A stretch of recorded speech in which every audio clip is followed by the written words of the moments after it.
Shadari comme président Mbokoyo mais biso to kangami mbala moko na mobulu abwa olongo to kangami bamsu ba ke exil bamsu ba dae Shadari wana soka komi mokonzi ya mboka oyo bamsu ba wimilo olia Shadari soki komi mokonzi ya mboka oyo biso ba oyo to kangami parce que nous sommes toujours la voix dissonante et dissidente par rapport à ce système de Kabila. Faut pas que bato wana pe vérité oyebi bien que ba leader na biso ba kinde séquestré et pour na ko divulguer information nde ba yebisa ki bango bo ndeko ba leader wana ba kinde séquestré ba ki pe na ba téléphone na bango te mwana mboka Bili Mbote ndeko ndaki sali ya liboso avant tolobela bambezo leka lelo tweet na yo o tweeta ki lobi tolobi ke ngai candidat na ngobe ndeko Vital Kamerhe ozomona te wana eza kopesa bandeko ya ngambu raison te esika tozo kende bino bozo comprendre te Kabila a triché comment bon comprendre makambu te esika tozo kende Kabila nanga basi ba préparer déjà tricherie siko poto longue etumba wana il faut que tu général ou azala ba troupe parce que tu contester l'élection wana soki bozo ebango te bozo mabiso na ba aventure attendez ko Fayulu a gagné bo contester Fayulu tala mukolo na ye ya liboso ya vine mobimba do place jour mukolo il fallait fête ezala ozomona yo moko ozana siège na yo ozomona tala bo salaka omoni ba politicien na biso bazolinga ba mabiso na ba aventure baningi ko considérer biso population eloko tolingi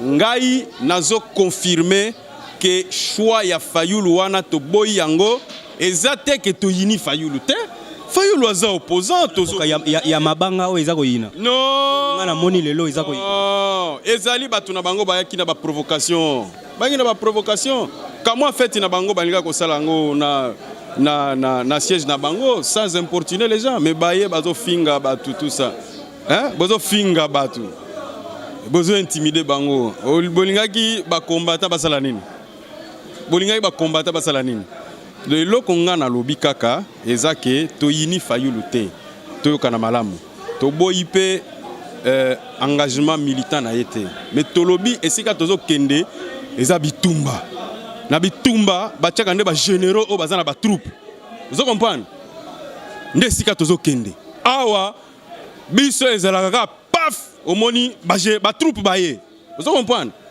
IDPS pe MMA ezala paf ba troupe baye vous comprenez mais bango pour réunir même 10 personnes il peut faire bango la doc bakam tozo boye yango wana ozo opposant to boyité ozo engagement militant na yo to boyité mais charisme wana que on a ko cristalliser bana mai autour de toi pour ba beta penza to kende bitumba ezate yango makam tozo loba biso saka ba aventure te mon frère oyebi combien to perdant na combat oyo ba boloko boni tokota ozo comprendre mais eloko ezo sala ezake balinginde ba mema biso na échec biso to boy échec parce que bitumba wana banani bani non ba leader place bazali bango nyonso na mwana mboka aveka mais to désavouer bango nyonso te nzaka na ye eza na papier to désavouer ah eza siko position à base vous comprenez ah eza position à base oh comment makambo boko pour comprendre ndango te oh eza position ya base ya UNC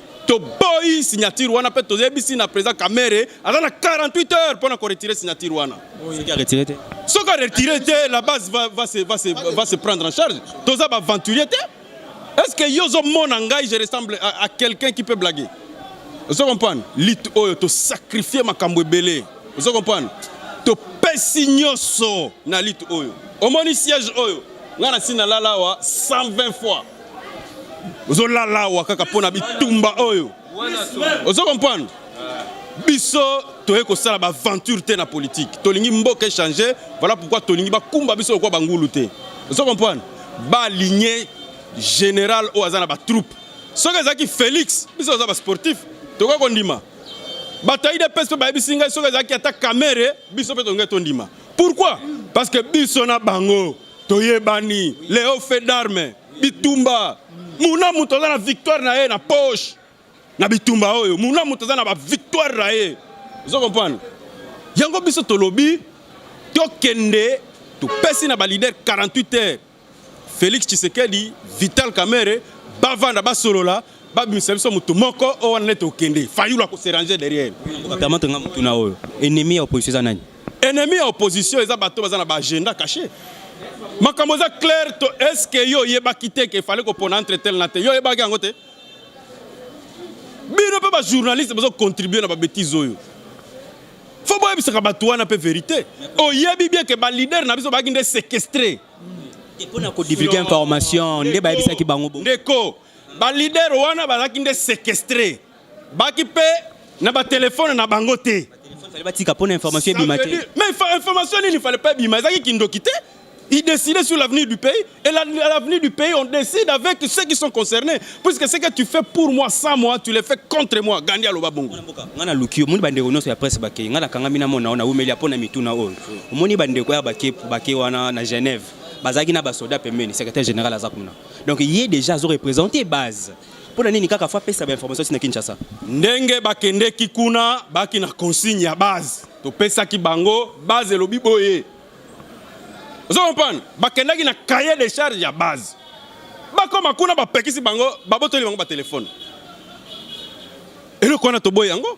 On a séquestré les leaders de l'opposition. Il y avait des traîtres dans Kati, il y a des pesa Kabila information. Non, autant ba comboter pour éviter ba combo bi ba traître. Mais qui traîtrise mais yango ebimi parce que bazo conduire son échec. Qui traîtrise mais yango ebimi bazo conduire son échec. C'est comme s'il y a déjà un schéma préétabli pour permettre à Shadari à Konzamboko. Est-ce que vous s'imaginer Shadari? Vous s'imaginer Shadari? Comme président Mboko, même si c'est au Kangami Balamoko. Au Kangami, Bamsuba exil, Bamsuba Dae. Shadari wana soka komi mokonzi mboka oyo. Shadari soka komi mokonzi mboka oyo. Biso ba oyo. Tokangami parce que nous sommes toujours la voix dissonante et dissidente par rapport à ce système de Kabila. Il dit les autres tribunaux d'immaturité politique. Mon ami, c'est pas de la politique. Est-ce que l'homme que tu trouves devant toi, c'était une immature politique? Tu veux que je te donne la cartographie électorale de la République démocratique du Congo aux élections de 2006 et aux élections de 2011? Où est-ce que tu peux me situer Fayoulou dans cette cartographie électorale, dans ces deux cartographies électorales? Il a été candidat en 2011 ici, avec la bénédiction du tout-puissant Étienne Tshisekedi. Il a été incapable de faire 8000 voix. Il a fait 8000 voix. Voilà. 8000 voix, c'est le poids électoral de M. Fayoulou. Avec ça, tu peux vraiment être devant des machines à broyer comme l'UNC et l'UDPS. Quel est ce... Tu me donnes seulement le profil du président de la jeunesse de Fayoulou. Non, je ne sais pas que le président de la jeunesse de l'UNC a Boumou. A Koukani Nae. Tala. Bino bozo mema makambu na aventure trop na mboko. Moi j'ai toujours été dur envers les politiciens. Mon père politicien. Vous comprenez? Mais justement nous sommes entrés en politique, c'est pour balayer cette racaille. C'est ça. Est-ce que tu as compris? Nous ne sommes pas engagés en politique comme des sous-fifres. Nous nous sommes engagés en politique, nous sommes des intellectuels, nous avons nos diplômes, mais nous avons accepté de tout sacrifier pour libérer ce pays de l'emprise des mercantilistes, d'une bourgeoisie comprador. Parce que nous avons choisi de servir le peuple en toute vérité. Et là, Salami, na Genève, ezali escroquerie politique. Et là, on veut nous faire payer le prix. Et ce prix-là, nous disons aux leaders, ils ont 48 heures pour se retirer de cette bêtise. En tant qu'intellectuel, politicien, Oyo Salami Awa, Oyo Babaza Nabino et Salami, Yo Jean Obon. Ngai, je trouve ça normal. Je trouve normal et Fayoulou doit en tirer toutes les conséquences. Il doit comprendre que son choix est contesté. Ça ne se passe pas seulement ici, à Bukavu, à Kisangani, partout, c'est la contestation. Ça veut dire que le peuple attendait deux personnes. On aurait été frustré si c'était Félix. Je n'aurais pas caché ma frustration parce que justement j'ai un champion que je défends. Mais au finish, j'allais me dire, de toutes les façons, par rapport aux critères tels que nous nous sommes entendus en Afrique du Sud, il répond aux critères. Parce qu'ici, il était question... Le critère en question. Vous pouvez citer ces critères? D'abord, premièrement, c'était l'expérience. Il y avait le cursus. Il y avait la géopolitique. Il y avait ce qu'on appelle l'implantation, le nombre de candidats. Le nombre de candidats.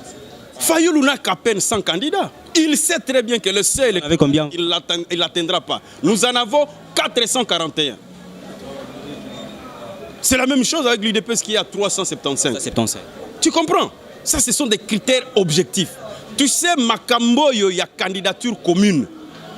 Moutoua Kosayote, ba leader peut pas Kosanate. Personne ne battra campagne pour personne. C'était simplement une question de caution morale, mais yomoko ko bunda bitumba na terrain. Enfin, Tala, la politique est ainsi faite. Si toi, tu es en train de spéculer en politique, moi, j'ai étudié la politique à l'université. Tu as compris? Nous sommes ici dans un jeu d'intérêt et les hommes politiques le savent très bien. Ozoka,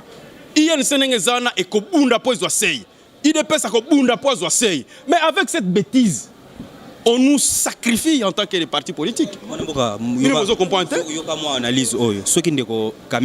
Akena Est, ayebisi bandeko na ngai toza na sima ndeko Fayulu ndeko Fachi akena Kasai azuna Kinshasa ndam bandeko msusu bakena Bandundu bakangi ba Équateur ndeko Bemba na Équateur monite ke mwana mboka Fayulu akobima président. Mais moi je vais te dire, c'est ce que je t'ai dit, bozana cartographie électorale te.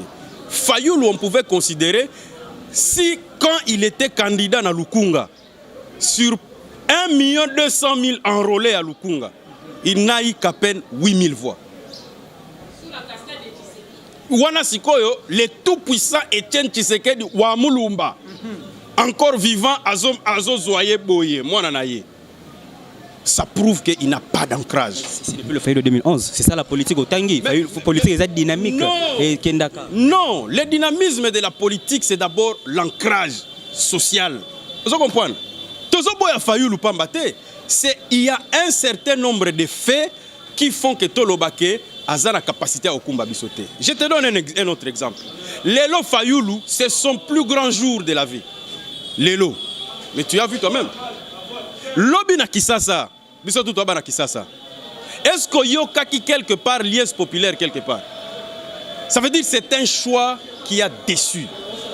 Yango Bissotou Lobi, nous n'allons pas accepter. Et nous demandons aux leaders de se retirer. Le mot de la fin, lancez-moi particulièrement dans le Veka. Nazo lancé président Vital Kamerhe. J'ai beaucoup de respect pour lui, tu sais que c'est mon